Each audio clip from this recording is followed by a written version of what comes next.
Hello dear friends, welcome to you my YouTube channel Dev chemistry classes. आज हम लेकर आपके सामने प्रेजेंट हुए हैं डाई एथिल ईथर के साथ। हम देखेंगे कि जनरल विधियों के द्वारा डाई एथिल ईथर कैसे बनता है। इसके बाद देखेंगे कि प्रयोगशाला में डाई एथिल ईथर कैसे हम बना सकते हैं। तो आइए हम देखते हैं die ethyl ether. Die ethyl ether, die ethyl ether, अगर हम फार्मूला या सूत्र की बात करें तो C2H5O C2H5, और अगर बात करें ओपन करके इसको लिख सकते हैं CH3 CH2O CH2 CH3। अगर इसका संरचना सूत्र की बात करें हम, स्ट्रक्चरल फार्मूला, संरचना सूत्र, तो हम कैसे लिखेंगे, इसको ओपन करके लिख देंगे इस तरह से। इसकी वैलेंसी कंप्लीट कर देंगे हम इस तरह से। सभी में हाइड्रोजन जोड़ देंगे, सारे कार्बन की वैलेंसी कंप्लीट करेंगे हाइड्रोजन के साथ।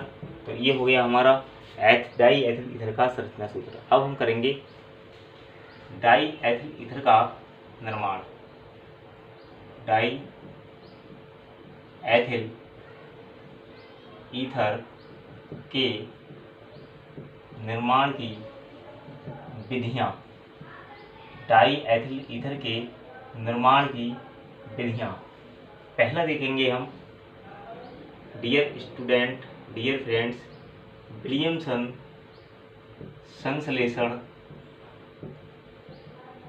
विलियमसन संश्लेषण प्रक्रिया द्वारा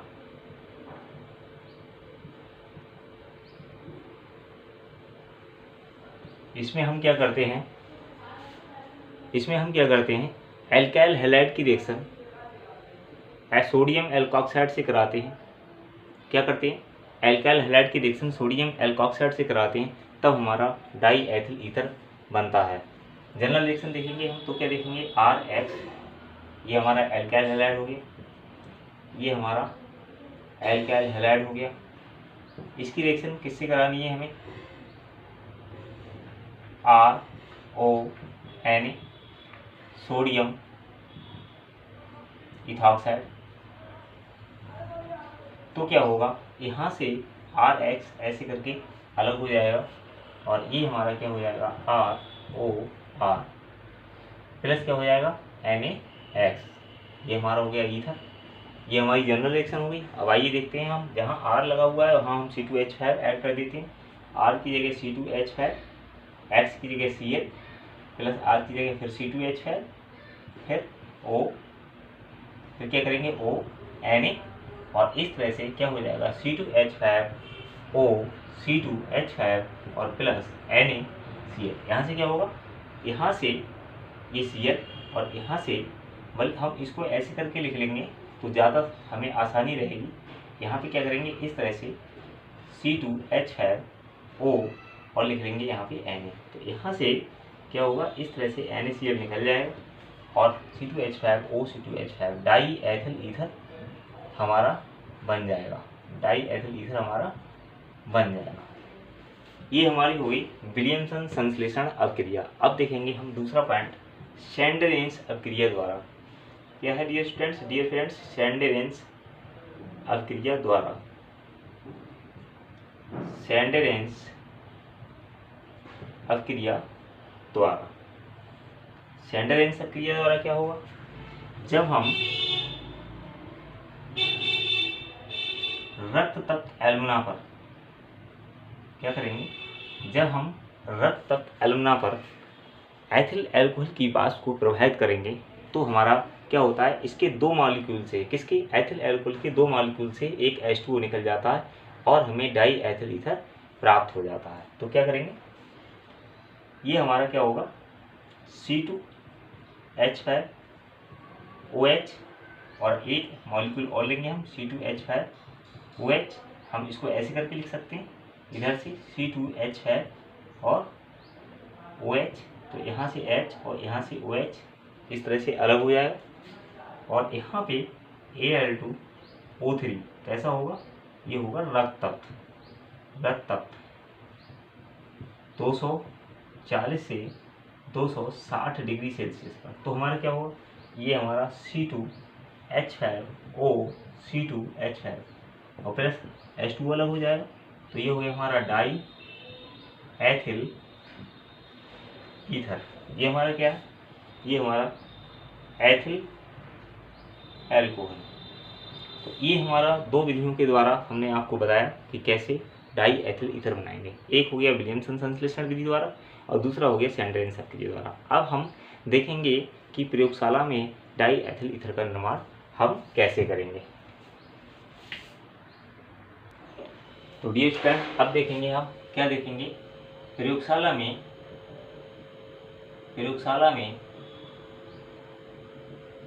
डाई एथिल ईथर बनाने की विधि। यह प्रयोगशाला में डाई एथिल ईथर का निर्माण, ऐसे भी लिख सकते हैं, डाई एथिल ईथर का निर्माण करने की विधि, ऐसे लिख सकते हैं। क्या होगा, हम अगर सिद्धांत की बात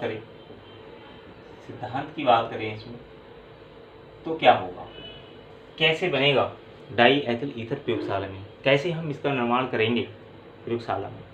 करते क्या है हम डियर फ्रेंड्स, हम क्या करते हैं कि एथिल एल्कोहल जो होता है, एथिल एल्कोहल की पहले हम H2SO4 से रिएक्शन कराते हैं 140 डिग्री सेल्सियस पे। जब हम रिएक्शन कराते हैं तो हमारा क्या बनता है, प्रयोगशाला में डाई एथिल ईथर बनता है। लेकिन ये रिएक्शन हमारी क्या होती है, एक पद में, एक स्टेप में कंप्लीट नहीं होती है। तो ये रिएक्शन हमारी डियर फ्रेंड्स दो पदों में, दो स्टेप में कंप्लीट होती है। पहले क्या होता है, जब हम एथिल एल्कोहल की रिएक्शन H2SO4 से, कंसंट्रेट H2SO4 या सांद्र H2SO4 से कराते हैं, तब क्या होता है, तब हमारा एथिल हाइड्रोजन सल्फेट बनता है। फिर क्या करते हैं, सेकेंड स्टेप में हम एथिल हाइड्रोजन जो सल्फेट हमारा बना है उसका हम क्या करते हैं, उसका हम फिर से एथिल एल्कोहल से रिएक्शन कराते हैं, तब हमारा क्या होता है, डाई एथिल ईथर बनता है। आइए हम स्टेप बाय स्टेप रिएक्शंस के द्वारा हम देखते हैं कैसे बनेगा। तो क्या होगा, सबसे पहले हम क्या करेंगे, C2H5OH की रिएक्शन कंसंट्रेट H2SO4 से कराएंगे। ये फर्स्ट रिएक्शन करा रहे हैं, जनरल कंप्लीट रिएक्शन, इससे कराएंगे। तो क्या होगा हमारा 140 डिग्री सेल्सियस पर, तो हमारा क्या बन जाएगा, ये C2H5O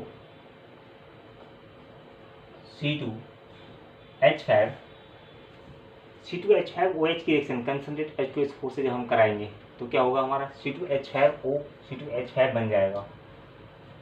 ये स्टेप जो रिएक्शन है हमारी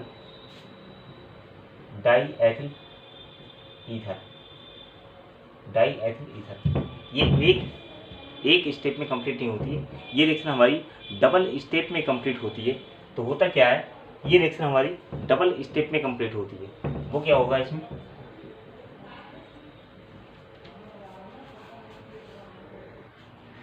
हम इस रिएक्शन को डियर स्टूडेंट ऐसे भी लिख सकते हैं। कैसे लिख सकते हैं, H2SO4 यहाँ लिख दो, H2SO4 कंसंट्रेट यहाँ लिख दो, और इसको यहाँ इस तरह से C2H5OH प्लस क्या करेंगे, C2H5 और OH, यहाँ से हम H2O मॉलिक्यूल निकलते हुए दिखा देंगे। ये हमारा क्या है, एथिल एल्कोहल। तो हमारा क्या होता है, C2H5O C2H5H2 die ethyl ether. ये स्टेप, ये कितने होती है, ये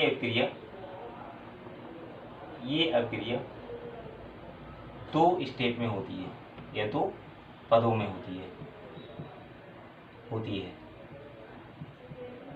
फर्स्ट क्या, पहले हम क्या करेंगे, पहले हमें एथिल एल्कोहल की रिएक्शन किससे कराएंगे, H2SO4 से जब कराएंगे, तो क्या होगा, तो हमारा C2H5 और क्या होगा HSO4, C2H5HSO4 हो जाएगा, और क्या हो जाएगा, H2O अलग हो जाएगा। तो ये हो गया हमारा एथिल हाइड्रोजन सल्फेट। एक बार फिर से इस रिएक्शन हम क्या कराएंगे, सेकेंड स्टेप में C2H5HSO4 की रिएक्शन हम कराएंगे किससे, C2H5 और OH से। तो क्या होगा, यहाँ से H और यहाँ से HSO4 H मिलके H2SO4 अलग हो जाएगा और क्या बचेगा हमारा C2H5O C2H5 और प्लस क्या हो जाएगा H2SO4। तो क्या होगा हमारा, ये हमारा डाई एथिल ईथर, ये हमारा क्या है, ये हमारा एथिल हाइड्रोजन सल्फेट। इस तरह से प्रयोगशाला में हम इन रिएक्शंस के द्वारा समझ सकते हैं कि प्रयोगशाला में हम किस तरह से दो पदों में हम रिएक्शंस कराते हैं और डाई एथिल ईथर का फॉर्मेशन करते हैं। हम अब इस सिस्टम को, इस पूरी थ्योरी को एक उपकरण के द्वारा देखेंगे कि कैसे मेथड से हम, मेथड क्या है, विधि क्या है, उपकरण के द्वारा हम डाई एथिल ईथर को कैसे निर्मित करेंगे, कैसे उसका निर्माण करेंगे। तो डियर फ्रेंड्स, ये हमारा उपकरण है जिसके द्वारा प्रयोगशाला में एथिल एल्कोहल का निर्माण करते हैं। यहाँ पर क्या ले लेते हैं हम, यहाँ पे एक ये थिसिल टिप लगा रखी है, या हम इसको ड्रॉपिंग फनल कहेंगे, ड्रॉपिंग फनल कहेंगे। इसमें हम C2H5OH यानी कि एथिल एल्कोहल ले लेते हैं। ये हमारा डिस्टिलिंग फ्लास्क है जिसको हम आसमन फ्लास्क भी कहते हैं। ये हमारा क्या है, सैंड बाथ है जिसको हम क्या कहते हैं, बालू ऊष्मा, बालू ऊष्मा। ये हमारा क्या है, स्प्रिट लैंप है, इसमें स्प्रिट लैंप। ये हमारा हो गया यहाँ पे कंडेंसर, यहाँ से हम वाटर का फ्लो करते हैं, यहाँ से वाटर निकालते हैं।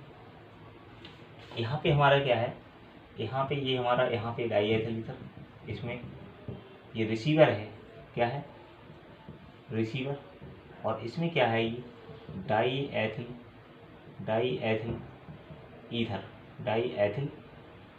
ईथर। तो इसमें क्या है, यहाँ पे ये बर्फ रखा हुआ होता है, आइस में ये पात्र या रिसीवर रखा हुआ है। किस में रखा हुआ है, आइस में रखा हुआ है, आइस में रखा हुआ है। ये हमारा क्या हो गया, ड्रॉपिंग फनल है। यहाँ पे एथिल एल्कोहल हमने ले रखा है। ये डिस्टिलिंग फ्लास्क या आसमन फ्लास्क कहते हैं, सैंड बाथ बालू ऊष्मक कहते हैं, कंडेंसर है। यहाँ पे रिसीवर है, यहाँ पे डाई एथिल ईथर है। ये रिसीवर जो है आइस में रखा हुआ है। किस में रखा हुआ है, आइस में रखा हुआ है।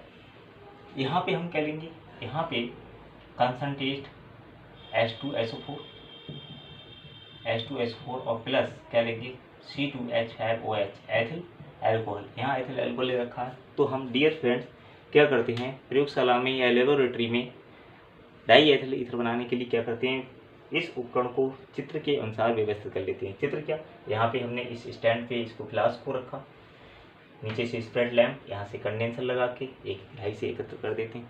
गिराई से एक हम क्या कहते हैं, कनेक्टेड कर देते हैं। गिराई कहाँ रखा है, रिसीवर कहाँ रखा है, बर्फ़ में रखा हुआ है। तो क्या करते हैं, इसमें जो आसमन फ्लास्क है, डिस्टिलिंग फ्लास्क है, इसमें हम क्या करते हैं, सबसे पहले एथिल एल्कोहल ले लेते हैं और एथिल एल्कोहल लेकर उसमें क्या करते हैं, हम धीरे धीरे कंसंट्रेट H2SO4 मिलाते हैं। कंसंट्रेट H2SO4 या सांद्र H2SO4 मिला लेते हैं। तो हम क्या करते हैं, फिर इसको हम कहाँ रखते हैं, यहाँ पे बालू ऊष्मक पर रखकर गर्म करते हैं। जब ये इसका ताप, इसका टेम्परेचर 140 डिग्री सेल्सियस हो जाता है, तब इसकी डाई एथिल ईथर की वाष्प बनना प्रारंभ होती है। डाई एथिल ईथर की वाष्प कहाँ पहुँचती है, कंडेंसर में पहुँचती है, और कंडेंसर से हम क्या करते हैं, ग्राही में ले जाते हैं। कंडेंसर से ठंडा करके हम आइस में रखी हुई ग्राही में या रिसीवर में ले जाते हैं। होता क्या है, इसका वर्क क्या है, जैसे जैसे 140 डिग्री सेल्सियस जब टेम्परेचर पहुंचता है और ये वाष्प बनना स्टार्ट होती है डाई एथिल ईथर की, तो उसी एवरेज से, जिस एवरेज से डाई एथिल ईथर बन रहा है, उसी एवरेज से हम क्या करते हैं, ड्रॉपिंग फनल के द्वारा ड्रॉप बाई ड्रॉप C2H5OH इसमें मिलाते रहते हैं, इस तरह से हमें प्रयोगशाला में डाई एथिल ईथर प्राप्त होता है। इसके बाद हम बात करेंगे शोधन की। अब बात करेंगे इसकी शोधन की, डाई एथिल ईथर की शोधन की। तो क्या होता है, इसमें डाई एथिल ईथर में अशुद्धि कौन कौन सी होती है, जल की होती है, और किसकी होती है, H2SO4 की होती है, H2SO4 की होती है। इसके अलावा किसकी होती है, एल्कोहल की होती है, एल्कोहल की होती है। तो हम क्या करते हैं, जो हमें इथरीय विलयन प्राप्त हुआ है, इसमें हम क्या करते हैं, एक पृथककारी फनल ले लेते हैं, पृथककारी क्या ले लेते हैं, फनल ले लेते हैं या कीप ले लेते हैं। इसमें हम क्या करते हैं, इसमें इस इथरीय विलयन को लेकर इसको NaOH के साथ हिलाते हैं। ऐसा करने पे क्या होता है, H2SO4 की अशुद्धि जो होती है वो दूर हो जाती है। इसके बाद इस विलयन को पृथक करके फिर हम क्या करते हैं, इसमें CaCl2 डालकर हिलाते हैं और इससे क्या होता है, इससे एल्कोहल की अशुद्धि दूर हो जाती है। किसकी दूर हो जाती है, एल्कोहल की। सबसे पहले हमने क्या किया, जो इथरीय हमारा विलयन है उसको हमने लिया, उसमें NaOH डाला, NaOH डाल के हिलाया तो हमें H2SO4 की अशुद्धि दूर हो गई। इसके बाद हमको पृथक करके उसको क्या किया, इथरीय विलयन में हमें CaCl2 डाला और फिर हिलाया तो हमें एल्कोहल की अशुद्धि दूर करने में हेल्प मिली। इसके बाद जो जल की अशुद्धि रहेगी उसके लिए हम क्या करते हैं, सोडियम के टुकड़े डालते हैं। जो हमें बाकी शेष द्रव बचा हुआ है, हमारा विलयन बचा हुआ है, उसमें सोडियम के टुकड़े डालते हैं और सोडियम के टुकड़े डालने पर फिर हमें क्या होता है, जल की अशुद्धि इसमें दूर हो जाती है और इस प्रकार से हमें क्या होता है, डाई एथिल ईथर शुद्ध प्राप्त हो जाता है। अब हम बात करेंगे फिजिकल प्रॉपर्टीज की, फिजिकल प्रॉपर्टीज की। तो क्या है, ये मीठी गंधित वाला द्रव है, मीठी गंधित द्रव है। दूसरा, सूंघने पर मूर्छा आ जाती है, सूंघने पर मूर्छा आ जाती है, बेहोशी, मूर्छा। और ये त्वचा पर क्या करता है, त्वचा पर ठंडक महसूस कराता है, ठंडक महसूस कराता है। रीजन क्या है उसका, रीजन ये है कि ये अधिक वाष्पशील है, अधिक वाष्पशील है, अधिक वाष्पशील है। इसका जो क्वथनांक होता है, इसका जो क्वथनांक होता है वो 34.5 डिग्री सेल्सियस होता है। इस तरह से हमने डाई एथिल ईथर प्रयोगशाला में बनाने का प्रोसेस देखा, किस किस तरह से हम सेंडरेंस क्रिया के द्वारा, विलियमसन संश्लेषण क्रिया के द्वारा। इसके बाद हमने प्रयोगशाला में देखा, प्रयोगशाला में उपकरण के द्वारा किस किस तरह से हमने डाई एथिल ईथर बनाने का प्रयास किया, आपको सिखाया। इसके बाद हमने देखा इसके जो फिजिकल प्रॉपर्टीज हैं वो क्या हैं, शोधन कैसे करते हैं, ये सब हमने इस वीडियो में। डियर स्टूडेंट्स, आशा करता हूँ, उम्मीद करता हूँ कि ये लेक्चर हमारा आपको समझ में आया होगा, पसंद आया होगा। इसी तरह से आप हमारे चैनल पे बने रहिए, सब्सक्राइब करते रहिए, लाइक करते रहिए। Thank you.